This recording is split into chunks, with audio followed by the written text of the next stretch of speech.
অনেকে কি দিয়ে ঝাড়ফুঁক করবে খুঁজে পায় না, আছে না নাই? আপনি সূরাতুল ফাতিহা পড়ে ঝাড়ফুঁক করবেন। অসুস্থ ব্যক্তির গায়ে সূরা ফাতিহা পড়ে ফু দিলে সুস্থ করে দেয় কে? রব্বুল আলামিন বলেন, وَنُنَزِّلُ مِنَ الْقُرْآنِ مَا هُوَ شِفَاءٌ وَرَحْمَةٌ لِّلْمُؤْمِنِينَ وَلَا يَزِيدُ الظَّالِمِينَ إِلَّا خَسَارًا।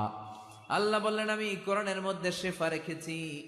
এই আল কোরআন আল কারীমের ভেতরে আমি আল্লাহ রহমত দিয়েছি। কোরআন পড়ে ফু দিলে অসুস্থ ব্যক্তিরে সুস্থ করে দেয় কে? আপনি যেই কোনো রোগে আক্রান্ত হন না কেন, আপনি যদি সূরা ফাতিহা পড়ে ফু দেন, সুস্থ করবে কে? বিশ্বাস হয় না সন্দেহ লাগে? যাদের বিশ্বাস হয় তাদের ফুতে কাজ হয়ে যাবে, আর যাদের সন্দেহ লাগে এরা হাজারবার ফু দিলেও কোনো কাজ হবে